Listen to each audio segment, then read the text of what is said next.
Every farmer burned their stubble. He buried it and fed his soil for 22 more years. The smoke came every July in Kiowa County. That was how harvest ended. Wheat farmers ran their combines through by the second week of the month, cut the stalks to 6 inches, and within days the fields were burning. Miles of it, east to west, from the county line down past the Oklahoma border. The smoke sat low for 2 weeks, sometimes 3. It smelled like scorched grass and struck matches, and people driving through on Highway 54 sometimes pulled over and watched it. Nobody questioned it. That was just what the land required. Harlan Pruitt watched it from the seat of his John Deere 4020 on the morning of July 18, 1971. He was 47 years old, had been farming the same 480 acres in the southern end of Kiowa County since 1953, when his father retired and signed the deed over. 320 acres of winter wheat, the rest in grain sorghum and native pasture. The stubble in his south field stood 6 inches, bone dry by July. He could smell his neighbor's field burning half a mile to the east. The smoke was already up. He hitched the tandem disc instead, ran it through at 4 inches deep. The discs chopped the wheat straw, turned it under, left the field dark and uneven. He covered the south parcel that day, the north field the next morning, the east parcels by July 22nd. He did this for 22 years. His neighbor Gene Rafferty burned his 400 acres that same week. Finished in 2 days. By the end of July, Rafferty's land was black and flat and clean, the way burned fields always looked, like the ground had been wiped with a cloth. Harlan's fields looked ragged, straw visible in the turned soil, dark and uneven along the county road.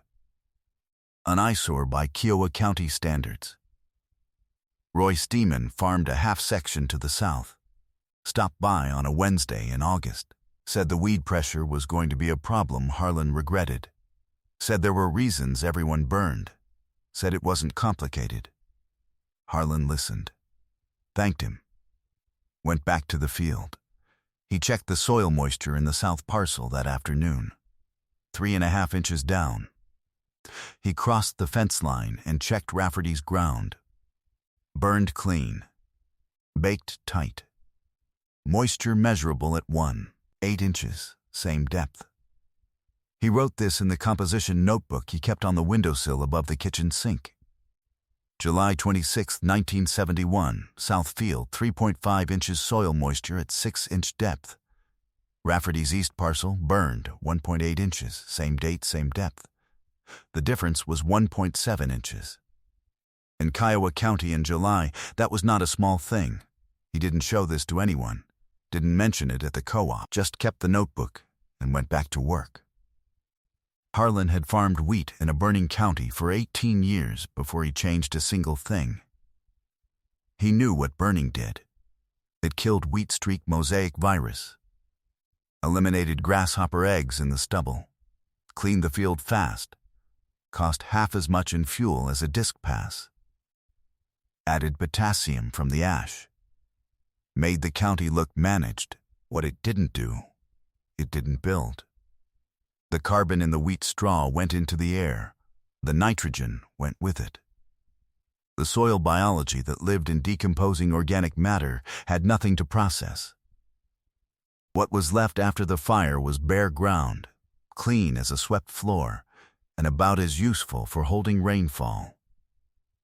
He'd read an article in the Kansas Farmer in the fall of 1969. An agronomist at Kansas State University, Dr. Harold Kaufman, had written about soil organic matter and its relationship to water retention. One sentence stayed with him. He kept the clipping in his desk drawer for 2 years before the 1971 harvest. It said, "Residue returned to the soil is residue working for the next crop." He told Gene Rafferty about it in early July 1971 when Rafferty asked what he was planning. Rafferty shrugged, got back in his truck, drove back to his place. That was the first conversation. There would not be many others for a while. The county extension agent Walter Crisp came to the farm in September of 1971. He had come about a cost-share program for fence lines. Before he left, he walked the south field with Harlan. He looked at the disked straw still visible in the topsoil. Wrote something in his notebook. Said the nitrogen tie-up was going to be the problem come spring. He was right about that. When straw decomposes in the soil, bacteria consume nitrogen to fuel the breakdown. The wheat crop planted in October 1971 and harvested the following June competed with that microbial demand. Harlan's 1972 yield came in at 24 bushels per acre. The county average was 28. He was 4 bushels behind where he'd been in 1970. He wrote this down. June 1972. Southfield, 24 bu acre. County average, 28 bu acre. Nitrogen tie-up as expected.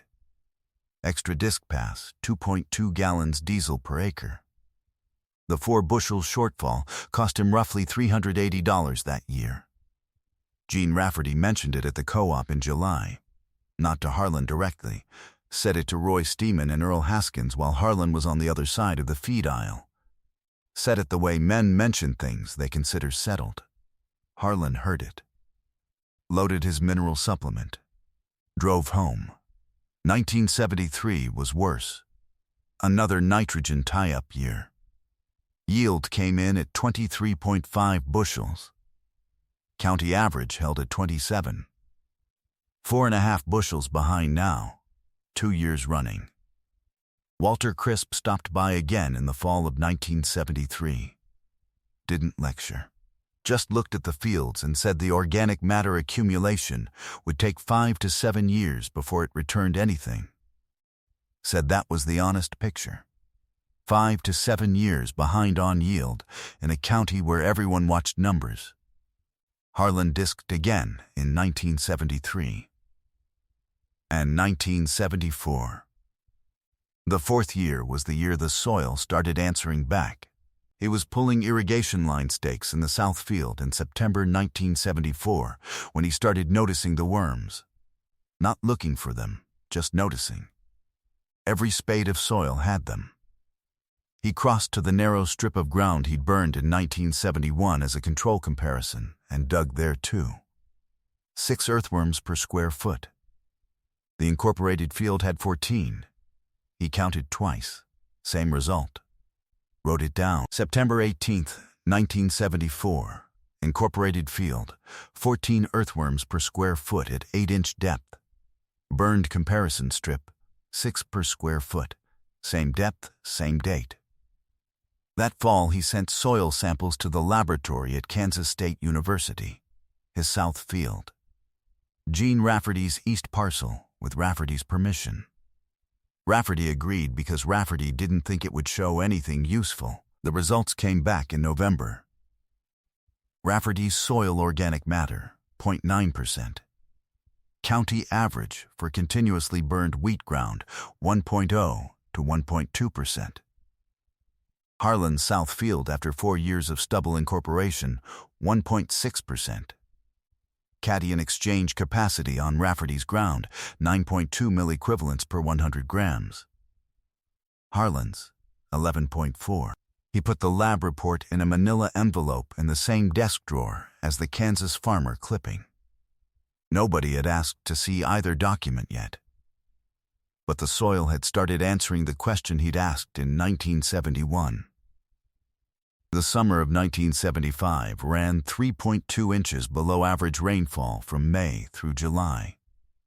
That was dry enough to pull county yields down across the board. Gene Rafferty finished June at 21 bushels per acre. Roy Steeman, with his heavier clay ground, came in at 19. Earl Haskins, farming northeast of Harlan, got 22.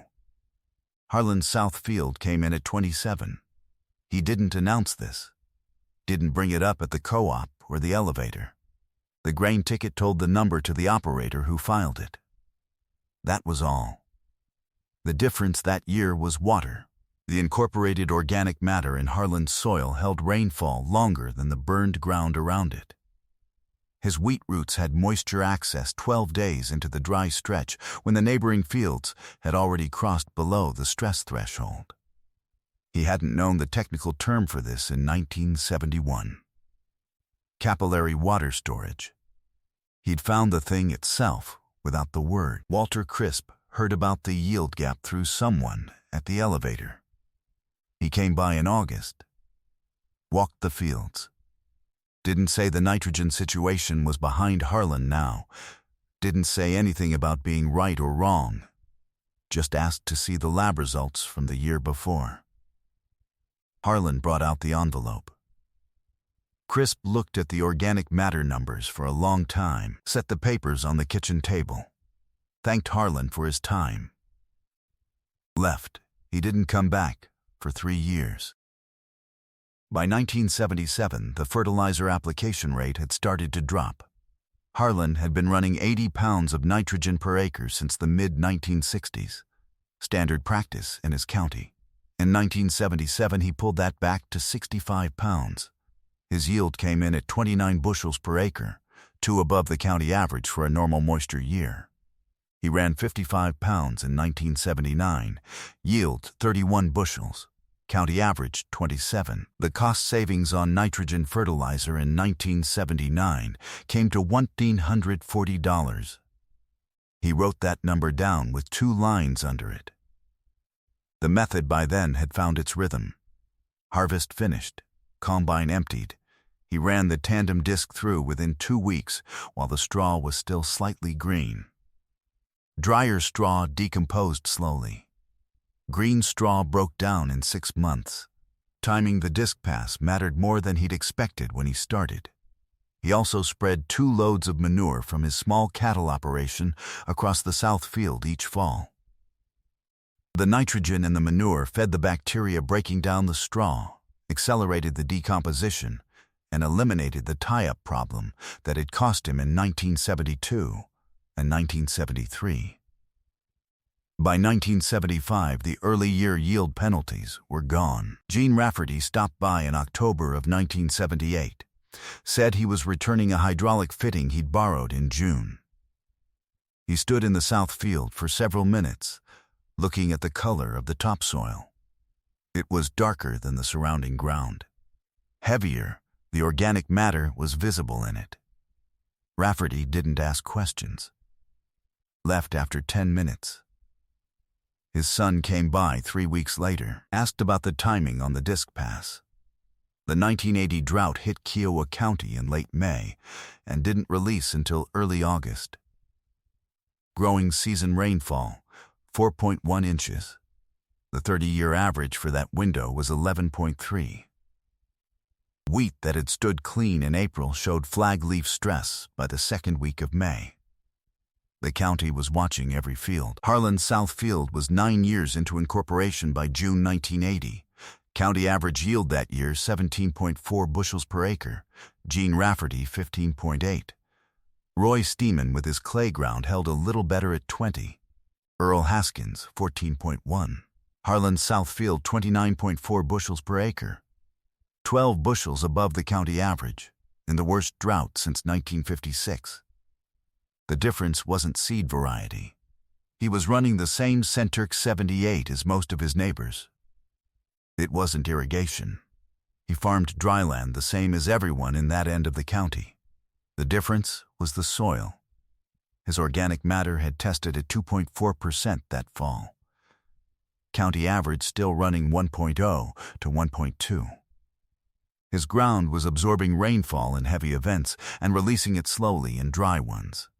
The burned fields around him ran off in hard rain and baked tight between events. Walter Crisp came back in August 1980. Brought a colleague from the Pratt Extension office this time. They walked the south field with Harlan. Measured soil moisture at 2, 4, 6, and 12 inches depth. Wrote numbers in their notebooks. Crisp asked about disc depth, pass timing, manure rate, and application month. Before they left, Crisp said the data was interesting. Harlan thanked him for coming out. That was the second real conversation in 9 years. 3 farms in the county had started incorporating stubble by 1983. Roy Steeman began disking instead of burning in 1982. He didn't tell Harlan he was going to do it, just did it. Harlan saw the disc marks in Steeman's field from the road in July. Didn't say anything to anyone. Earl Haskins started in 1983. Same quiet way, no announcement. Just disc marks in August, where there had been burn marks the year before. Gene Rafferty held out until 1985. His son had been farming with him since 1981 and had been asking about the method since 1978. By 1985, the son was handling most of the equipment decisions. The burning stopped. The disc went through in July. None of them made a statement about it. No one called Harlan to say they'd been watching his numbers. The practice just started appearing in neighboring fields the way practical things spread in farm counties. Quietly, through watching, through yield conversations at the elevator, through borrowed fittings and fence line talk. 4 farms adjacent to Harlan's were incorporating stubble by 1985. Not because any publication told them to. Because the soil color on one stretch of Kiowa County ground was visibly different, and the grain tickets at the elevator reflected it, and drought years made arithmetic unavoidable. The 1988 drought was worse in some areas than 1980. Kansas lost 40% of its wheat crop statewide to heat and dry. Kiowa County average yield, 16.1 bushels per acre. The 3 neighboring farms that had been incorporating for 5 or 6 years came in at 22, 24, and 23 bushels, above the county average. Below Harlan.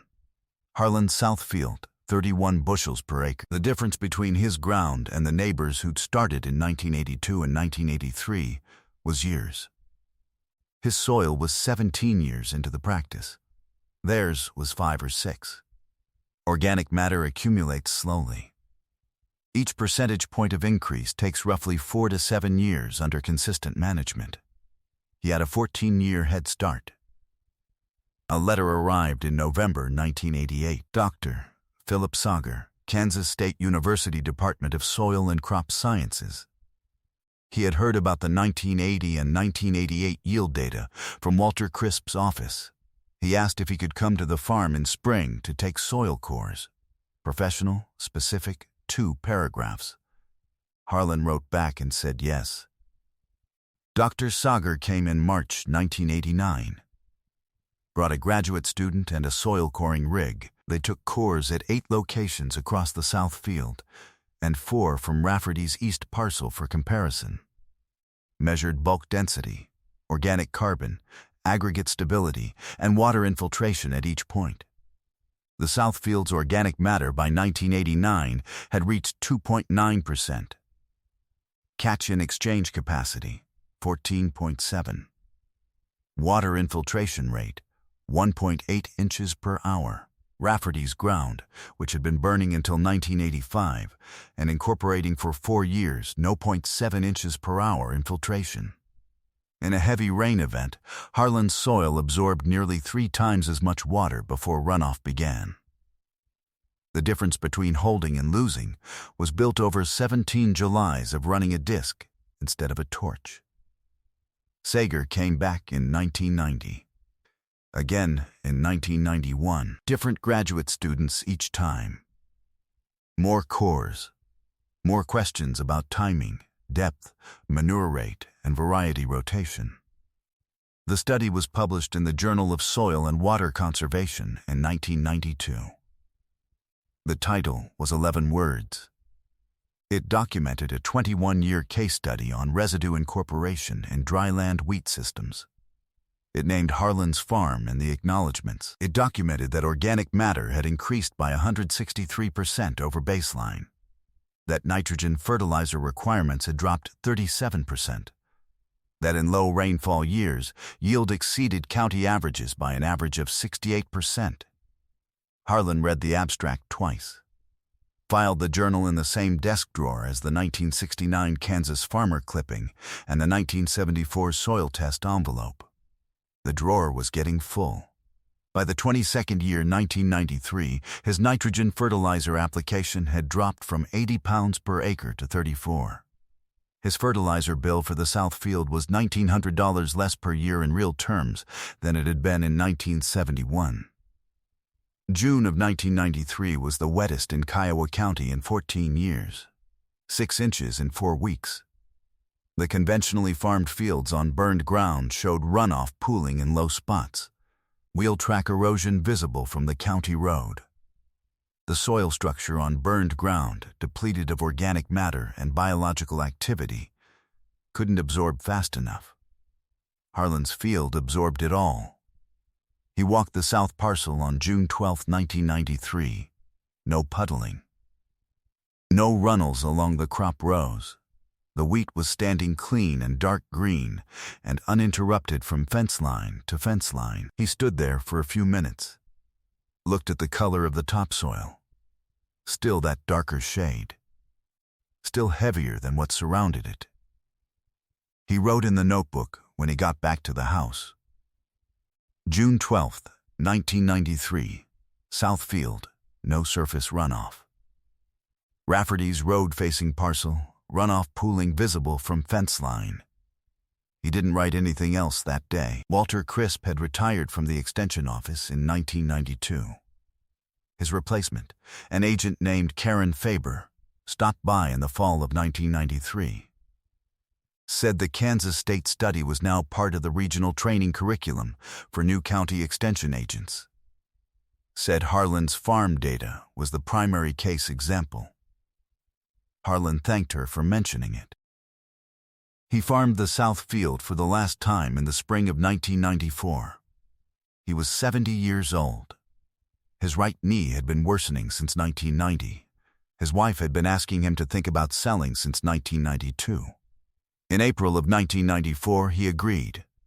He sold the 480 acres to a couple from Hutchinson. They were 34 and 31. Had been farming rented ground for 6 years and wanted to own. The sale closed April 17th. Before they signed, he showed them the notebooks. 22 of them, one per year, going back to July 1971. He showed them the soil test envelopes, the earthworm counts from 1974, the Kansas State correspondence, the published study, the fertilizer bills from 1971 compared to 1993. He showed them where the tandem disc was stored, told them the timing on the post-harvest pass, told them to run it within 2 weeks of the combine while the straw was still slightly green, told them about the September manure application, told them the first 3 years might look worse before they looked better. They bought the place anyway. The couple's baseline soil test, taken in April 1994, showed 3.1% organic matter in the South Field. Kiowa County average on continuously burned ground, 1.1%. 23 years of compounding had built 2 full percentage points more organic matter into that soil than surrounded it.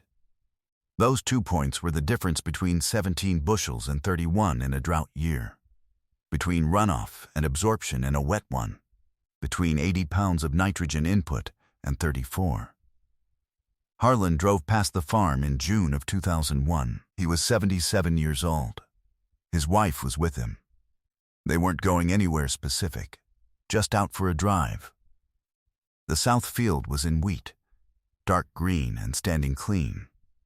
The couple from Hutchinson still farming it. The topsoil still dark in the way that high organic ground stays dark even going into a dry stretch.